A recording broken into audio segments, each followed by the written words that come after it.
Hello students, मेरा नाम है विशाल। मैं आपके लिए लेकर आया हूँ गणित की क्लास।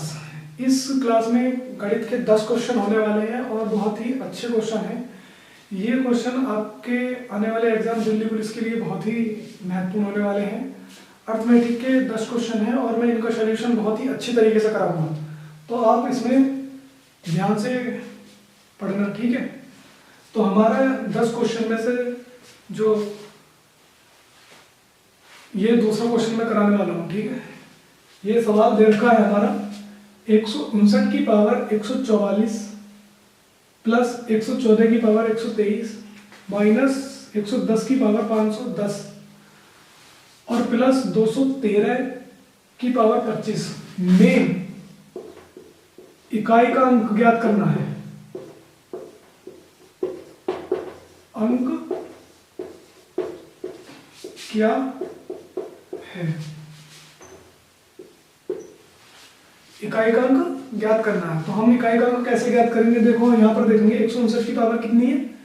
14। इकाई का अंक ज्ञात करेंगे तो हमें इकाई के अंक पे ही ध्यान देना है, इकाई के अंक का ही हमें पावर करनी है। देखो इकाई का अंक यहाँ पर क्या है? 9 है। 9 की पावर 144 है। 144 क्या होता है? सम। जब हम सम में 9 सम कोई पावर है तो उसका हम स्क्वायर कर सकते हैं, क्योंकि 2 सम ही होती है। तो जैसे 9 है इसका इकाई का अंक, तो 9 का हम स्क्वायर करेंगे तो क्या आ जाएगा? 81। 81 का यहाँ से हम यूनिट डिजिट ले लेंगे 1, प्लस प्लस का निशान है, प्लस आ गया। 114 की पावर 123। यहाँ पर जो पावर है क्या दे रखी है? विषम और बहुत ही बड़ी पावर है। तो यहाँ पर जो 123 पावर दे रखी है इसमें हम क्या करेंगे? 4 से भाग देंगे। 123 भाग 4, 4 से भाग देने पर यहाँ पर 3 शेष रह जाएगा, 3 शेष। यहाँ पर 4 से भाग देने के बाद जो शेष रहेगा हम उतनी ही पावर लेंगे उसकी। तो यहाँ पर क्या है? 114 का यूनिट डिजिट 4। तो 4 की पावर हम जब 3 करेंगे तो क्या आएगा? 4 की पावर 3 करेंगे तो हमारा आएगा 64। 64 का यूनिट डिजिट क्या है? 4। तो यहाँ पर 4। यहाँ पर 110 का यूनिट डिजिट क्या है? 0। यहाँ पर 110 का इकाई का अंक क्या है? 0। तो 0 की हम कितनी भी पावर करें 0 ही आता है। तो यहाँ पर इसका इकाई का अंक क्या आ जाएगा? 0। उसके बाद में प्लस 213 की पावर कितनी दे रखी है? 25 पावर है। तो इसमें 4 से भाग देंगे। 25 में हम 4 से भाग देंगे तो क्या बचेगा? 1 शेष बचेगा। तो यहाँ पर यूनिट डिजिट क्या है? 213 का 3। 3 की पावर हम 1 करेंगे तो क्या आएगा? 3। तो इन्हें जब सबको जोड़ लेंगे, 1 और 4 5, 5 और 3 8, यानी इकाई का अंक क्या आ गया हमारा? 8 हमारा ये आंसर है, ठीक है। तो देख लीजिए ये सॉल्यूशन है।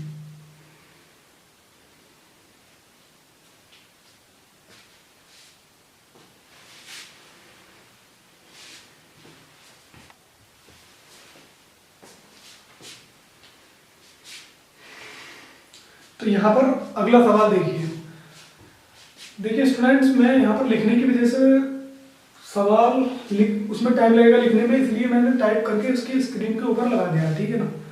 तो उसमें आप देख सकते हैं, उसमें पढ़िए, मैं अपने यहाँ पर फोन में पढ़ता हूँ, ठीक है ना। सवाल पहला क्या है? पहला सवाल दे रखा है इसमें, दूसरा मैंने करा दिया है। पहला सवाल दे रखा है इसमें 6600 रुपये की राशि का निवेश 8% वार्षिक ब्याज दर पर किया जाता है। 5 साल के बाद पूरी राशि निकाल ली जाती है और निकाली गई राशि का आधा हिस्सा शेयर बाजार में निवेश किया जाता है। शेष राशि हमें ज्ञात करनी है, ठीक है ना। निवेश करने के बाद में जो शेष राशि बचेगी, आधी राशि जो बचेगी वो हमें ज्ञात करनी है। तो कितने रुपए की राशि है? 6600 रुपये, यानी 6600 रुपये की राशि है। उस पर 8% का क्या लग रहा है? ब्याज। 8% के हिसाब से ब्याज लग रहा है। और कितने वर्ष के लिए? 5 वर्ष के लिए। तो गुणा 5 कर देंगे, नीचे क्या आ जाएगा? बटे 100। तो 2 0 से 2 0, 8 पंजे 40, 40 गुणा यहाँ पर कितना बचा? ये 66।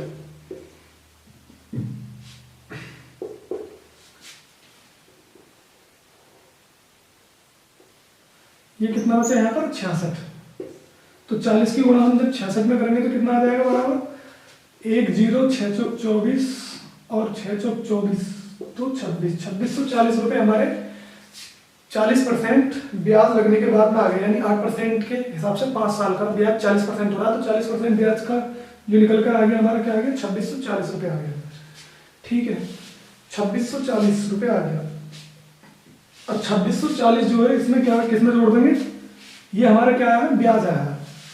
तो हमारा जो मिश्र धन यानी अमाउंट आएगा वो क्या आ जाएगा, 6600 प्लस 2640। यहाँ पर हम जोड़ेंगे तो क्या होगा, देखो 0 और 4, 6 और 6 12 का 2 हासिल लगा 1, 6 और 2 8 और 1 9 हो जाएगा यहाँ पर। तो यहाँ पर देखिए अब हमने जो राशि आधी निवेश करी है तो इसका हम क्या कर देंगे, आधा कर देंगे, यानी इसको हम क्या कर देंगे, आधा। 9240 का जो आधा करेंगे हम, 2 से हम इसे काटेंगे तो कितना आ जाएगा, 4 6 20, 4620 हमारा आंसर है। यानी जो शेष राशि हमारी बची है वो कितनी होती है, 4620 बची है।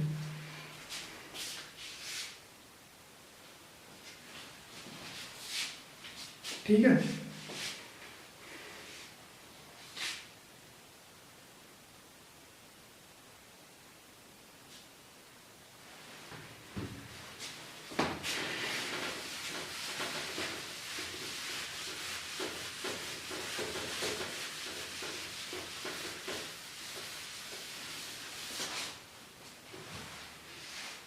अगला सवाल क्या है हमारा, तीसरा सवाल है। तीसरा सवाल है, एक दुकानदार एक मेज को 20% छूट पर बेचता है और 60% लाभ अर्जित करता है।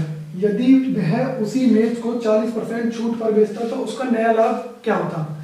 ये हमारा सवाल है, नया लाभ हमें ज्ञात करना है। ठीक है, तो पहले क्या है, माना हमने 100 रुपए की कोई मेज है, मेज का मूल्य क्या है, 100 रुपए है, उस पर 100 रुपए पर 20% की छूट दे रहा है, तो -20%। 100 का 20% कितना हो जाएगा, 20 हो जाएगा, तो -20% करेंगे तो कितना बचा, 80। ठीक है ना, 80 में बेच रहा है। ठीक है ना, वो 20% की छूट देने के बाद 80 में बेच रहा है, तो 80 में तो छूट देने के बाद भी वो 60% का लाभ अर्जित कर रहा है। तो 60% का लाभ, और अपने आप में हर एक चीज होती क्या है, 100% होती है, तो 60% का लाभ हो गया तो कितना हो गया, ये हो गया 160। 160 की वैल्यू कितनी दे रखी है, 80 दे रखी है। ठीक है, यानी 1 की वैल्यू कितनी हो गई, 1/2 यहां पर।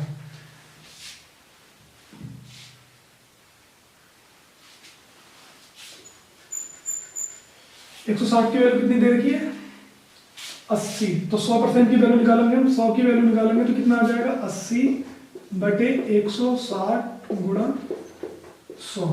ठीक है ना, यहाँ 0 से ये 0 कट जाएगा, 16 पंजे 80 और एक ये 0 कितना आ जाएगा, 50। यानी एक प्रकार से हमारा ये जो क्या आ गया, लागत मूल्य आ गया, कितना आ गया, 50। अब इसको क्या है, यदि वही उसी मेज को 40% की छूट पर बेचा जाता तो लाभ क्या होता। 40% की छूट पर बेचा जाता तो क्या होता लाभ। ठीक है ना, 40% की छूट, हमारा मेज का मूल्य कितना माना था हमने, मेज का मूल्य कितना माना था, 100 में से हम जब 40% की छूट देंगे, 100 में से जब हम 40% की छूट देंगे तो कितना बचेगा हमारे पास, 100 का 40% 40 ही होता है, तो 100 में से हम 40 घटाए तो कितना बचा, 60। यानी 50 की वस्तु को अगर 60 में बेचा जाता तो कितना % का लाभ होता है। परसेंट निकालने के लिए 100 से गुणा करेंगे, यहाँ 0 से 0 खत्म, 5 से ये 2 बार खत्म, और यहाँ पर 6 दूनी 12 और एक ये 0 है तो कितना आ जाएगा यहाँ पर, 120। हमारी मेज का मूल्य कितना था, 100, और ये बैठा कितना है, 120। तो यहाँ पर लाभ कितना हुआ है, 20% का लाभ हुआ है। कितने % का लाभ हुआ है, 20% अधिक आया है। आंसर आ जाएगा 20% लाभ। ठीक है,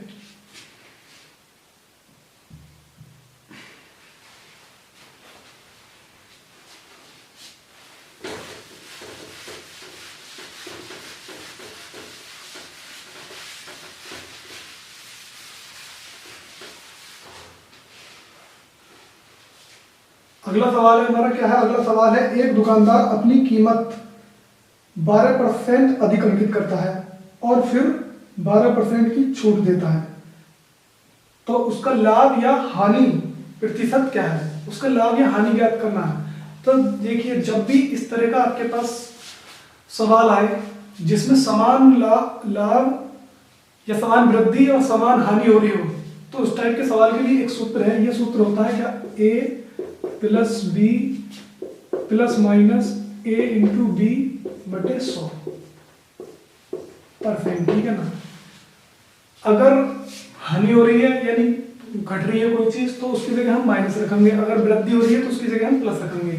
तो पहले क्या हो रही है, 12% की वृद्धि हो रही है, तो कितना आ जाएगा, +12, ठीक है ना। उसके बाद में 12% की हानि हो रही है, तो क्या आ जाएगा, -12।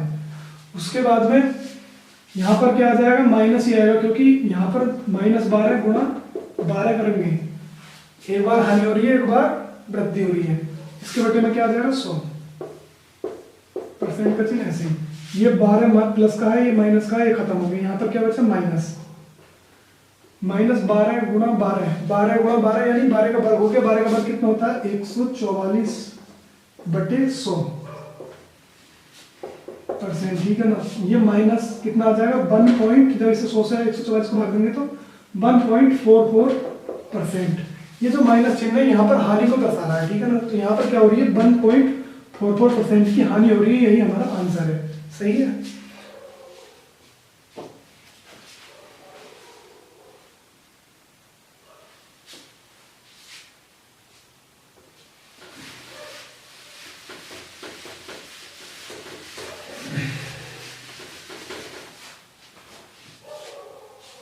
अगला सवाल है, अगला सवाल हमारा दे रखा है, दूध और पानी के 255 लीटर मिश्रण। दूध और पानी का कितना लीटर मिश्रण है, 255 लीटर मिश्रण है, ठीक है। मिश्रण में दूध और पानी का अनुपात 4:1 है। दूध में क्या दे रखा है, मिल्क और वाटर का अनुपात दे रखा है, क्या दे रखा है, 4:1, ठीक है ना। दूध और पानी का अनुपात 4:1 है। दूध और पानी का अनुपात 4:3 बनाने के लिए, दूध और पानी का अनुपात 4:3 बनाने के लिए उसमें कितने लीटर पानी ऐड करना है, ये हमें ज्ञात करना है सवाल में, ठीक है ना। तो कितने लीटर पानी ऐड करना है, यहाँ पर 255 लीटर क्या दे रखा है, मिश्रण है, ठीक है ना। और जो शुरू में मिश्रण था, शुरू में मिश्रण क्या था, शुरू में अनुपात था 4:1 मिश्रण का, तो ये 4 + 1 कर लेंगे तो 5 हो जाएगा। तो 5 की वैल्यू कितनी दे रखी है, यहाँ पर 255 दे रखी है, तो इससे काटेंगे कितना आ जाएगा, 5 × 5 = 25 और 5 ही करना 5, यानी 1 की वैल्यू कितनी आ जाएगी, यहाँ पर 51 आ जाएगी, ठीक है ना। अब यहाँ पर कितने लीटर पानी मिलाना है ये हमें ज्ञात करना है, ठीक है ना। तो कितने लीटर पानी मिलाना है, यहाँ पर कितना दे रखा है, 4। मिल्क हम मिला नहीं रहे, यानी दूध हम मिश्रण में नहीं मिला रहे हैं, तो दूध का अनुपात सेम रहेगा, और यहाँ पर सेम दे रखा है। अगर नहीं दे रखा होता तो सेम हम बनाते, ठीक है ना। तो यहाँ पर कितना दे रखा है, 4, यहाँ पर कितना दे रखा है, 4। लेकिन हम जब पानी मिला रहे हैं तो पानी का अनुपात बदल गया है, तो यहाँ से 1 से कितना हो गया, 3 हो गया है, तो कितना बढ़ गया है, 2, ठीक है ना। अब यहाँ पर कितने लीटर पानी मिलाएगा ये कैसे ज्ञात करेंगे, यहाँ पर देखो हमने मिश्रण से वैल्यू निकाली थी, 1 की वैल्यू 51 लीटर, तो यहाँ पर 2 की वैल्यू क्या आ जाएगी, 2 ऐड हो गया, तो 2 की वैल्यू कितनी आ जाएगी, 51 दूनी 102 लीटर। 102 लीटर मिश्रण हम इसमें मिलाएंगे, क्या करने के लिए, अनुपात को 4:3 बनाने के लिए, सही है। 102 इसका आंसर है।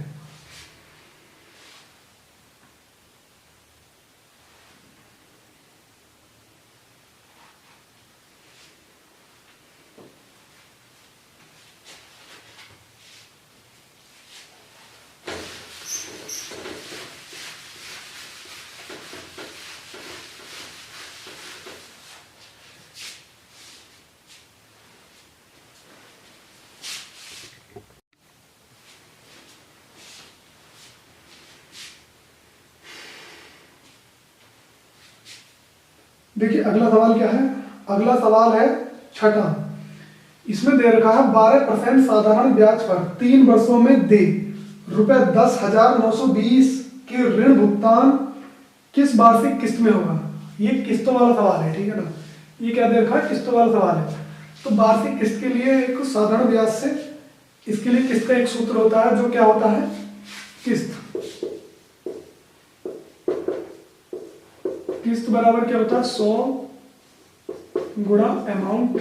अमाउंट क्या होता है, जो हमें दे होता है, ठीक है ना। अमाउंट क्या होता है, उसके बटे में क्या आ जाएगा, 100 गुणा टाइम माइनस 100 गुणा टाइम। टी से क्या होता है यहाँ पर, टाइम, ठीक है ना, क्या होता है, टाइम। उसके बाद में प्लस आर। आर से क्या होता है, रेट।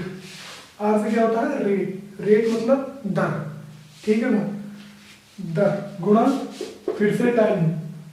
उसके बाद में ब्रैकेट में टाइम माइनस, टाइम में से माइनस 1 घटा देंगे तो क्या आ जाएगा, इसके बटे में पूरे के 2। ये सूत्र होता है, ठीक है ना। तो इसमें रखेंगे हम वैल्यू 100 गुणा ए। अमाउंट कितना दे रखा है हमें यहाँ पर, ए की वैल्यू दे रखी है यहाँ पर। अमाउंट है हमारा 10,920, ठीक है, 10,920। और आर का मान यहाँ पर कितना दे रखा है, 12%। और टाइम कितना दे रखा है यहाँ पर, 3 वर्ष, ठीक है ना। तो ये सारी वैल्यू हम इसमें रख देंगे, ठीक है ना, ये सारी वैल्यू हम उसमें रख देंगे। तो यहाँ पर ए का मान कितना दे रखा है, 10,920 बटे में इसके पूरे के क्या आ जाएगा, 100 गुणा टी की जगह टाइम 3 वर्ष दे रखा है, 3 प्लस आर कितना दे रखा है, 12 गुणा 3 और टी की जगह कितना दे रखा है, 3 माइनस 1 बटे 2।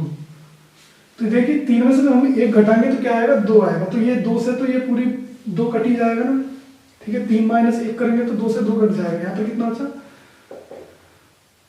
10,920 गुणा 100 बटे में यहाँ पर कितना बचा, 300।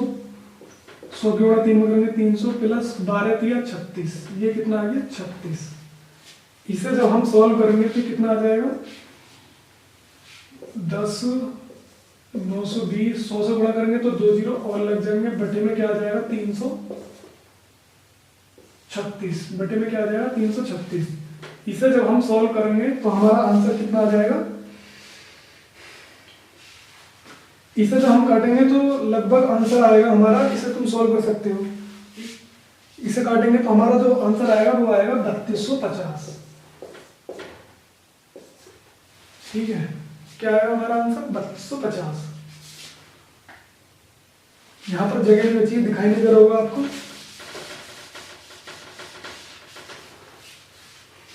तो मैं यहां पर लिख देता हूं, ठीक है ना। कैलकुलेशन करके क्या आ गया, 10,920 100 से गुणा होने के बाद 2 जीरो लग जाएंगे, बटे में क्या आएगा, 336। जब हम इसे काटेंगे तो कितना आ जाएगा हमारा आंसर, 3250। ये हमारा आंसर आ जाएगा, ठीक है ना। बाकी फॉर्मूला बता दिया है, इससे आप साधारण किस्त के सभी सवाल कर सकते हो।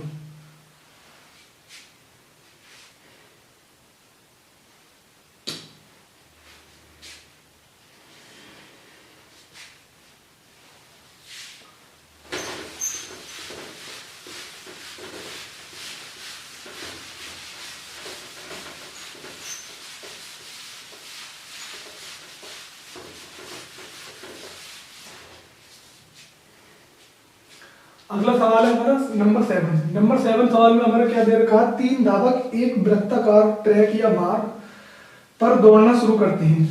वे सुबह 6 बजे एक ही बिंदु से शुरू करते हैं और एक चक्कर पूरा करने में क्रम से 12 सेकंड, 15 सेकंड और 24 सेकंड लेते हैं। वे प्रारंभिक बिंदु पर पुनः यानी दोबारा किस समय मिलेंगे, ठीक है ना, किस समय मिलेंगे। तो ऐसे समय में क्या होता है, जो हमारा समय दे रखा होता है, समय अनुसार, जैसे इन लोग को कितना देर का, पहले ने 12 सेकंड में चक्कर पूरा करा है, दूसरे ने कितने सेकंड में पूरा करा है, 15 सेकंड में पूरा करा है, और तीसरे ने 24 सेकंड में पूरा करा है, ठीक है ना। तो इन सब का हम एलसीएम ले लेते हैं। क्या ले लेते हैं हम इन सब का एलसीएम। एलसीएम कैसे लेंगे, देखो 12 और 24, 12 और 24 का एलसीएम क्या आ गया 24। 12 में क्या आता है, अब बचा क्या 15, 15 में क्या आता है 5 गुणा 3, 15 को हम क्या लिख सकते हैं 5 गुणा 3। अब देखो 3 तो 24 में आ ही गया, 3 तो क्या आ गया 3 तो 24 में आ गया, क्योंकि 8 दिया 24, 3 तो 24 में आ गया। तो यहाँ पर क्या बचा 5 बचा, तो इसमें 5 से और गुणा कर देंगे, तो एलसीएम कितना आ गया 120। ये सबसे आसान तरीका है एलसीएम लेने का, वरना बेसिक वाला तो है ही अपना, ये करके ऐसे करके 22 15 24। तो इसका एलसीएम जैसे 2 से काटेंगे 6 बार गया, फिर 15 नहीं कटने का 2 से, 24 काटेंगे कितनी बार गया 12 बार, और फिर 2 से काटेंगे 3 बार गया, ये 15 नहीं कटने का, फिर ये 6 बार गया। इसको हम फिर 3 से काट सकते हैं, 3 गुना 3, 3 पंजे 15 और 3 दूनी 6, फिर इनकी आपस में गुणा कर लेंगे, 5 दूनी 10, 10 दिए 30, 30 दूनी 60, 60 दूनी 120, फिर भी 120 ही आना एलसीएम, ठीक है। तो एलसीएम क्या आ गया 120, और ये है क्या सेकंड, ये क्या है सेकंड है, ठीक है, क्या है सेकंड। तो 120 सेकंड को जब हम 60 से भाग देंगे तो ये मिनट बन जाएंगे, क्या बन जाएंगे मिनट। तो 120 बटे 60, 60 बराबर क्या आ जाएगा, ये 2 मिनट आ जाएगा, 2 मिनट। तो सुबह 6 बजे उन्होंने दौड़ना शुरू करा था, और जब उसमें 2 मिनट दौड़ना शुरू करेंगे तो अगली बार वो पुनः 6:02 पर मिलेंगे, ठीक है ना। तो आंसर क्या आ जाएगा 6:02।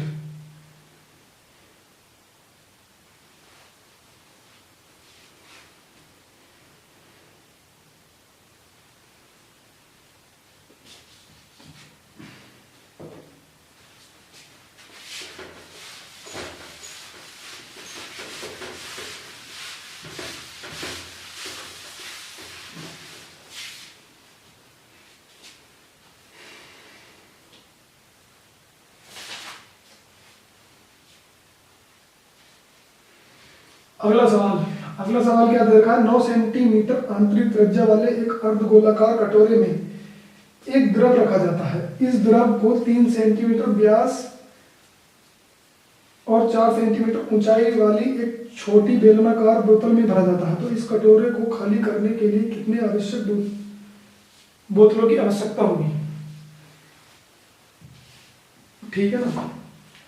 तो इसमें क्या लेना है, हमें कटोरे का आयतन लेना है। तो गोलाकार क्या होता है, कटोरे के आकार का होता है, मतलब अर्धगोला है ना, तो अर्धगोला जो होता है वो कटोरे के आकार का होता है।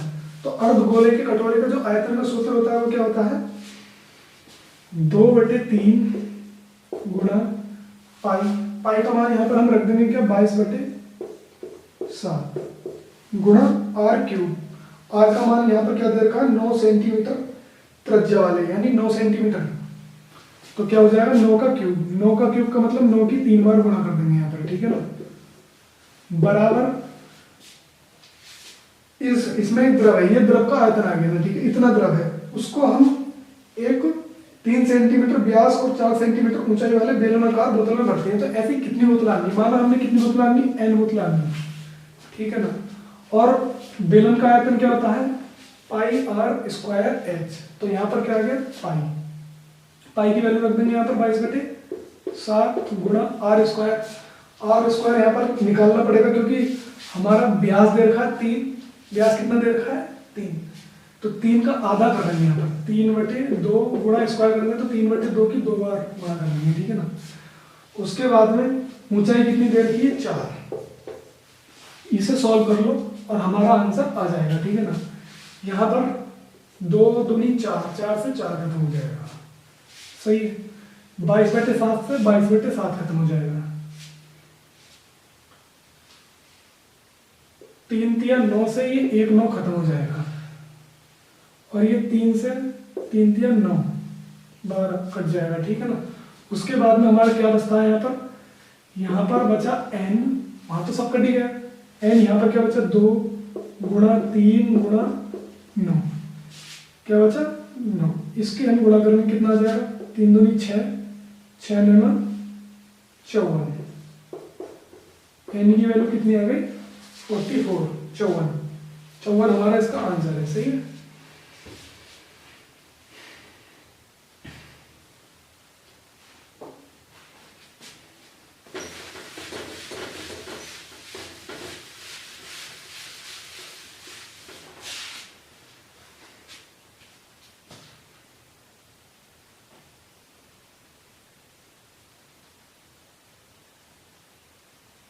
अगला सवाल है हमारा,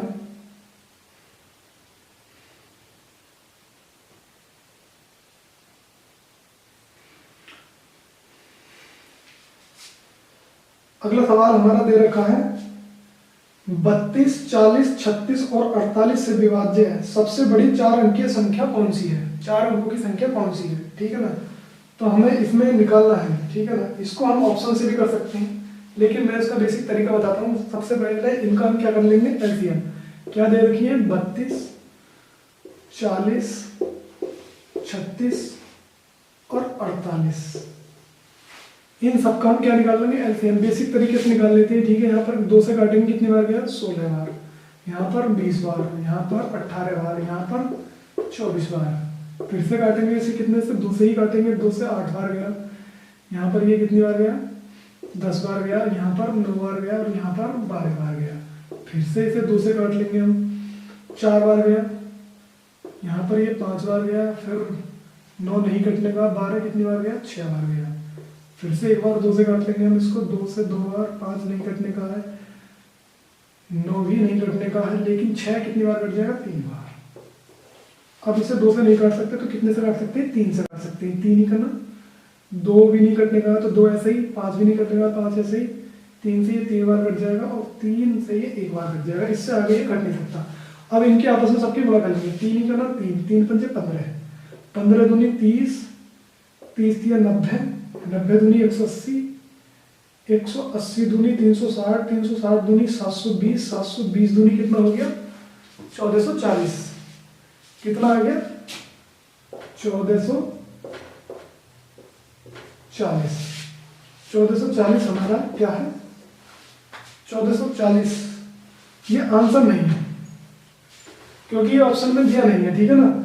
क्योंकि बाकी वैसे ये सब संख्या 32 से भी कटेगी, ये 40 से भी कटेगी, 36 से भी कटेगी और 48 से भी कटेगी। लेकिन यहाँ ऑप्शन में 1440 नहीं दिया है। तो 1440 नहीं दिया है तो यहाँ पर हम इसका एक गुणज देख लेंगे। ठीक है ना। 1440 का गुणज देख लेंगे। 1440 का गुणज हमारा क्या है, हमारा पहला ऑप्शन हो सकता है। 1440 का गुणा मतलब इसका एक गुणज 102 गुणा करके देखेंगे, 200 गुणा करके देखेंगे, 3 से। यहाँ पर मैं 6 से गुणा करके देखता हूँ, क्या कि 6 से ही गुणा करने के आसपास इसके आंसर आ जाएंगे। हम क्या कर रहे हैं इसमें 6 से गुणा। तो जब हम 6 से गुणा करेंगे तो इसमें 0, 6 चौक 24, 6 चौक 24 और 2 6 और 6 ही करना, 6 2 8, 8640 आंसर आ जाएगा। आंसर क्या आ जाएगा, देखो यहाँ पर लिख देता हूँ, नीचे देखने का चाहिए तो 1440 गुणा 6 गुणा ले लेंगे तो हमें इसका क्या आ जाएगा, 8640 आंसर आ जाएगा, 8640। अगला सवाल देखते हैं।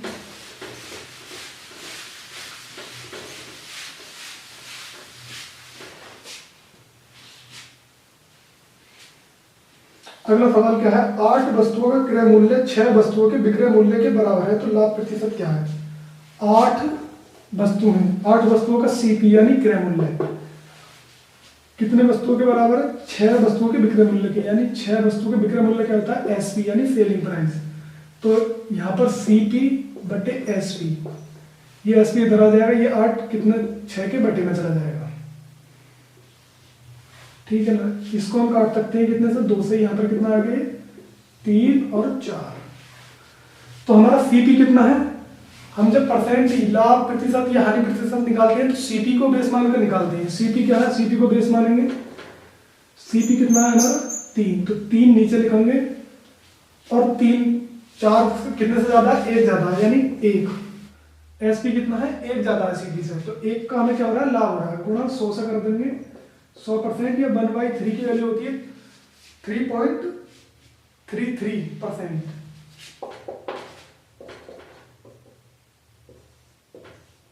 33% ये हमारा आंसर आ गया।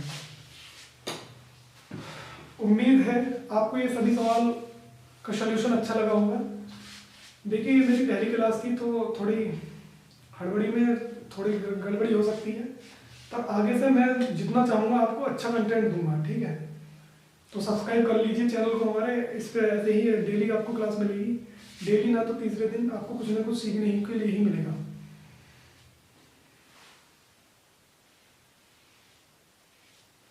Thank you, good night.